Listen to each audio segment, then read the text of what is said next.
Kate na poto ba pesa mbongo na facilité te même mundele bino boleki mundele na okaba mundele oazana ba sorte tout ya ba aide ana ba sorte tout ya ba association bino boza ba nani po boleka mundele na okaba mais mundele akaba pamba pamba te l'argent en Europe ya moni bato bazwaka ba ebi valeur ya mbongo te po bokabeli na midi 2000 euros aka sai nango ba match vu na réseaux sociaux po ebi ke lobby na beta sous matolo ndeti ngaso na peso 10 euros nanga ndeko moi si sepela parce que 10 euros ezang ekoko zanga nga likambo sala te muto koko zanga likambo sala na mbongo na poto azate 10 euros ane koko zala une demi-heure nanga ya musala plus d'une heure dans le cobanine parce que quand on travaille une heure c'est des fois 12 euros de brut des fois 14 euros brut alors ceux qui n'en a 10 euros même ceux qui na net et ça une heure nanga musala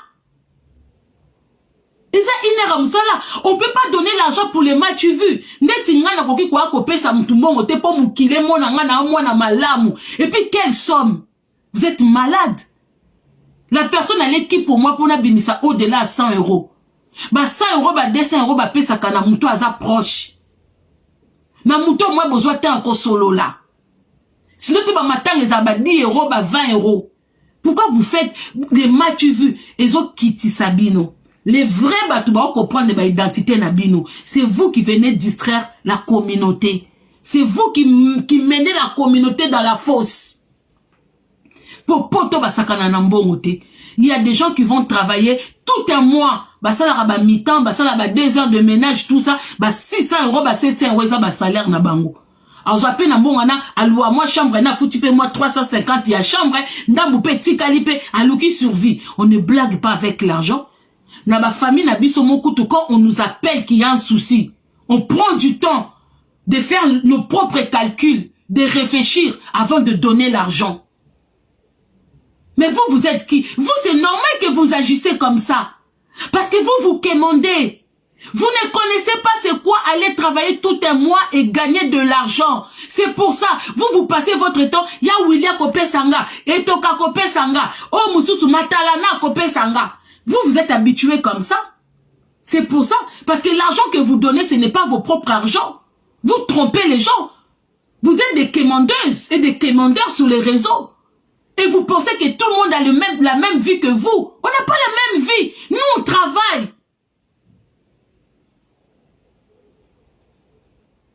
Nous, on travaille. Donc, yo pourquoi les problème, allez ngamba la moko na zumbo on a buena pesio. Mais qui vous a menti comme ça? Ça ne se passe pas comme ça. Un Européen, même biso na musala. Ata anniversaire à collègue Moko. On met les 1 euro, les 2 euros, les 50 centimes, tout ça, pour faire plaisir. Et c'est pas n'importe quel collègue qui fait comme ça. Ngana opesa yo lobby yo longwe no musala, mko anniversaire nanga yo opesanga. On fait avec les embauchés. Ou les gens qui sont peut-être en CDD, mais bah signé 6 mois. Ou 2 ans. Parce qu'il y a des contrats de CDD de 2 ans. Vous n'êtes pas intégrés. Il y a des gens qui sont ici en Europe, vous intégrez.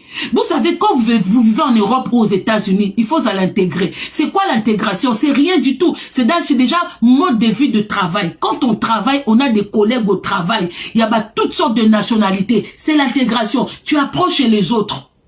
Quand on arrive à faire des enfants, na ba poto, et intégration. Parce que ba parents na biso ming na Afrique, ba sakana na bisoté.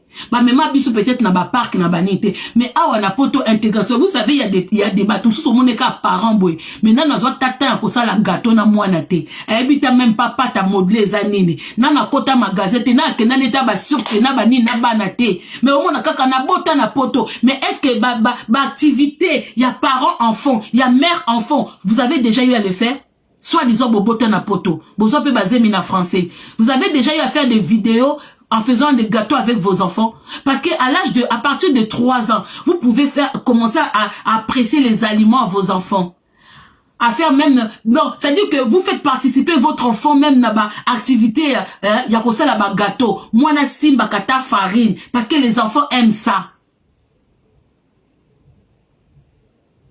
Parce que les enfants, vous savez, j'ai besoin des 2 œufs. Ça commence dans les bas âges. Il y en a battu sous banda bana bakola. Non batika toko fanda ta 1 heure na cuisine té. Bassa la gâteau na ban. Nous qu'on avait, moi quand j'avais mon fils, j'ai fait tous les sortes d'activités. Piscine avec mon fils. Je ramenais mon fils au foot. L'équitation, je ramenais mon fils. Oh, Cournay, il y a musique. Je ramenais.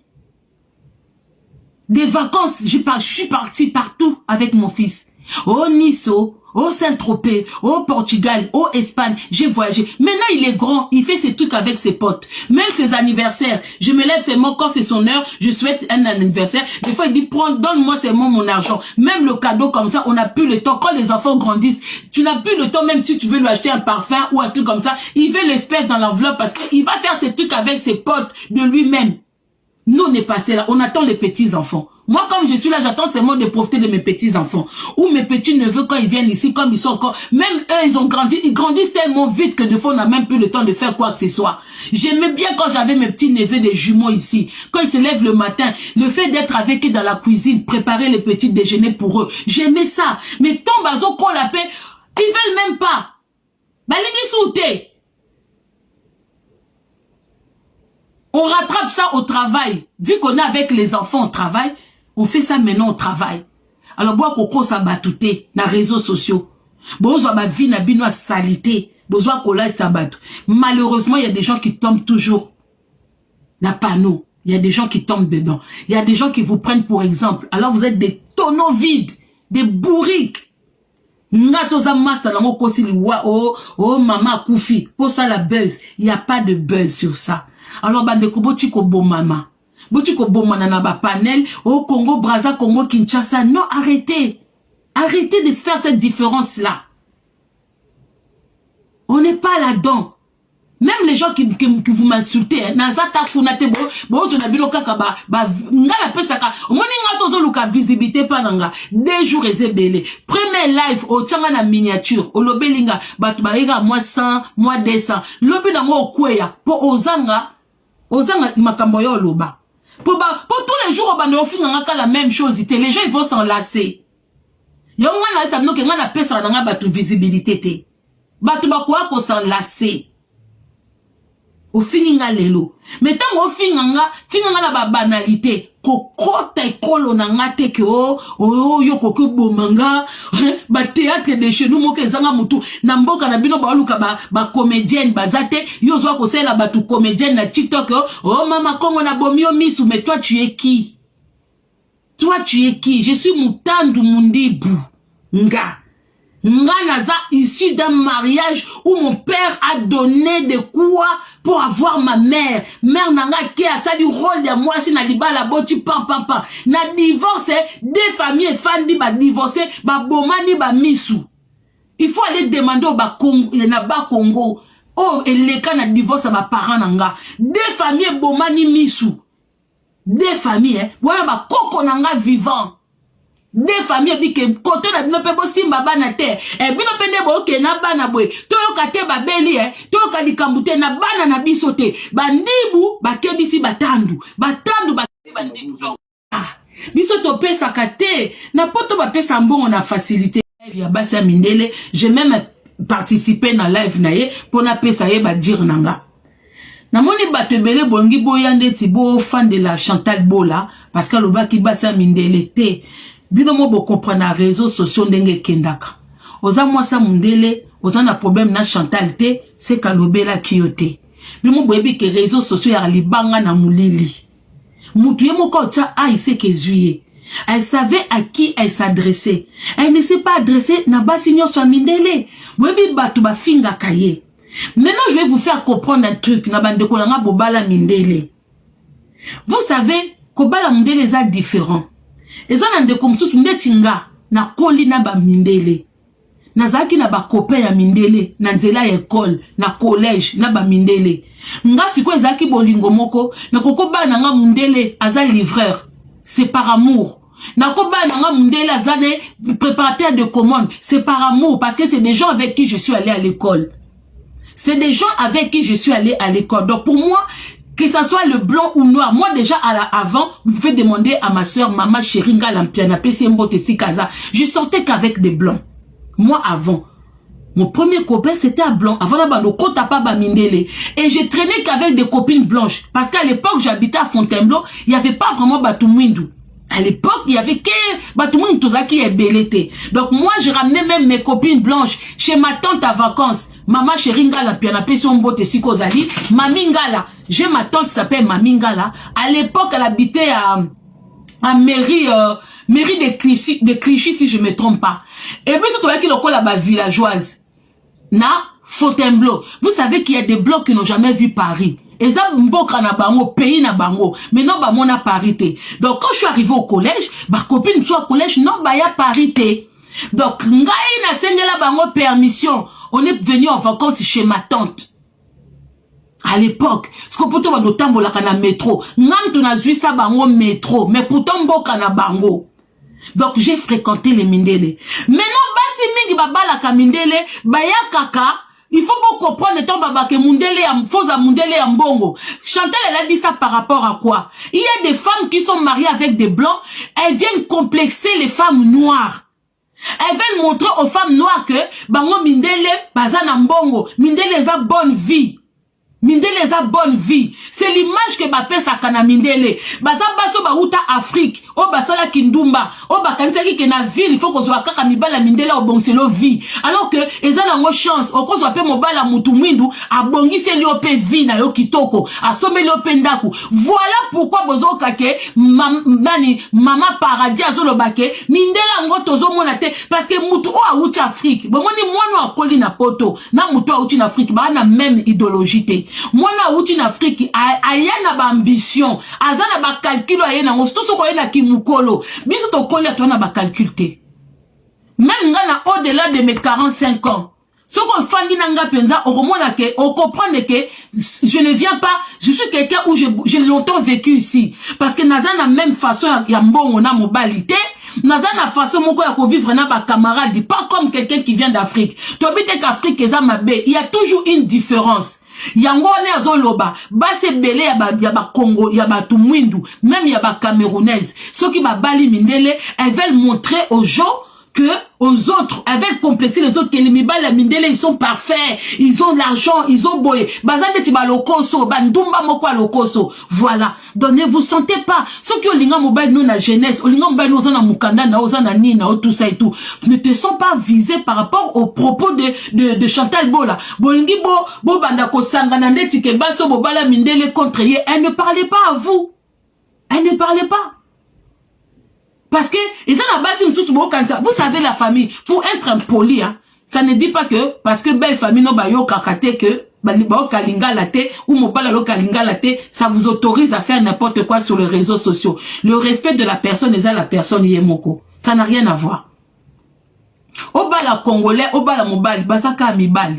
Au contraire, moi, je dis aux femmes qui sont mariées aux blancs, peut-être bino complexe wana bato bo uti Afrique neti nga naza complexé na Mindele te nga nazaki na Mindele riche abandosa na ba département donc o ba bengaka azaki chef ya o ba benga service social départemental il y a 77 il me suivait partout ce monsieur j'en voulais pas parce que si na kota ke lenga Batumwindu il me payait des voyages mbali boso na kende soki Saint-Tropez c'est lui il m'a ramené. Ce monsieur-là. Tu vois, mal bosso na compte un magasin, soit oh. Donc, ça veut dire, ma sœur mikolo na mele o bazaki nanga, bazo banga kende. Ce qui n'a ki mutu na utaki Afrique, nenga na kwele la yango. Mais vu que pour moi, il représentait, ngasi na kota ki nanga na gu ya Batumwindu, na omo neka neti tata moko, na ba belle voiture na zuya, na nenga mene amemenga na maison na ya Saint-Tropez, maison de vacances na Saint-Tropez, machin tout. Ça m'a, elobelinga rien. Elobelinga rien. Des fois, zuya na okima na na Zaïroa. Mais Zaïroa wana, il n'avait même pas un quart na o tata na zalaki nango. Il n'avait pas. Mais ça na mutu so uti Afrique a tombé na mobile bonga ba na ke bota bana. Donc bon comprendre. Et ça question ko ratété. Bon excusez-moi. Et ça question ko ratété. Et ça na batu misusu ba tellement complexé. J'ai une copine camerounaise. Abala Mundele bandeko même famille ne ba supporta kete. Pour naie, c'est comme si nous sous serre na loba abisko quelle valeur au sa banana on a pour na posono parce que azano complexé na banana métis na ya mobali na ye. Donc ami longola apo sa kenanda kwana eza mixage muteza wana mundela bali mutu mwindu boboti ba métis. Mais yes koyo makamnyoso mes enfants ils sont métis même quand elle achète quelque chose hein, il faut toujours qu'elle précise mes enfants sont métis vous pensez que cette couleur va aller machin mes enfants sont métis pour les cheveux de métis machin tout donc c'est dire que on supporter tes hasard complexé na niveau moko vous ne pouvez pas imaginer donc pour elle du fait d'avoir des enfants métis automatiquement baza kitoko. Donc, bana mwindu. Mais mais tu sais que du fait que ton mari t'a choisi, à l'inga que non posa mwindu, ne pense pas que c'est qu'à outa na Bretagne, qu'on a basa kitoko bazate, ba blonde bazate. Et ça du fait que ça mwindu qui t'a aimé. C'est que yo pe faut la sa valeur wana ki mwindu. Valeur wana ki mwindu. Mais on se complexe ça ka. Donc, quand on parle de basi, au moins par exemple, quand tu demandes à une femme, dans les réseaux sociaux, il y a certaines femmes, elles sont obligées de préciser que na bala mundele. Est-ce que tu es obligé de dire que bala mundele? Dis c'est moi je suis marié. Parle de ton homme comme un homme tout le monde. Est-ce que muto abala ka mutu mwindu alors bakenga na bala mutu mwindu? Il y a toujours des femmes qui sont mariées au blanc qui sont obligées de préciser que na bala mundele. Pourquoi vous précisez? Qui vous a demandé de préciser? Et ça quoi na musala nanga? Na collègue nanga moko sanga onga naza na copine malienne. Pourquoi? Pour la sanga kolinga batu mwindu. Est-ce que nga na tunyo o préciser nga na ndaku noza na mwasi nini? En général les gens comme ça c'est pour te montrer que nga na raciste nga na bala mutu mwindu neti yo ataka pe basuki bwebwe. Dis seulement tu as une femme à la maison. Parle de ta femme comme toute une autre femme. Parle de ton mari comme tout un autre mari. Vous n'êtes pas obligé. Basa mindele bazwara toujours besoin de préciser. Ngana moi sa mundele. Ngana moi sa mundele. Héros, vous savez, être marié à un blanc, c'est pas facile. C'est vous qui venez montrer que c'est facile. Ngana bimana mindele. Ngana kokate po étouffement. Demandez à ma sœur, maman chérie. Je suis en vacances chez ma tante. Mobala mundela zwa ko zelanga. Abanga kata tante nangata kako sonner. Même si je lui dis que chez nous, Nicolas, il venait même sonner chez ma tante mamie. Attends, il dit que chez nous, ça se passe pas comme ça. Ngana bake, je vous félicite. Je vous félicite parce que bokoka yango. Mindele baza très collant. Mundele nandaku, il veut faire des choses avec toi. Ce qui bino bo sepe là, mais basi msuba koka na bangote. Eza choix. Mundele odinga ke, tu m'as pas attendu pour manger. Bandeko, avoir un copain blanc, même en amitié, baza trop collant. C'est comme les amis mindele. Nga ba frère na nga ba bala mindele. So boki na bandaku na bango. Okoko kanzala yo moko za na bezo tia sali na ofanda na canapé lia mais bango c'est pile ça dit bazo se préparer na midi ba passer à table louvunu ngala midi na ala nzala te bango ba fandi en famille moi dans ma famille il y a des blancs ngai kaka ngamo na kenda pa batu mwindu le reste wana mindele na mindele mais bango eza mindele ya complexe te ya nini te ya école ba koli ensemble ba traîner ensemble ba lingani ba boti bana na bango bazo sa ba mbongo na bango ensemble. Moi mes frères c'est pas quelqu'un qui pour ba frère nga baza na ba mbongo na bango ba somba bandaku na bango et ate ko alandi mundele pona mukanda ou pona mbongo te bato ba yebi ba frère na nga ba yebi c'est le final ayaki pe ko sala live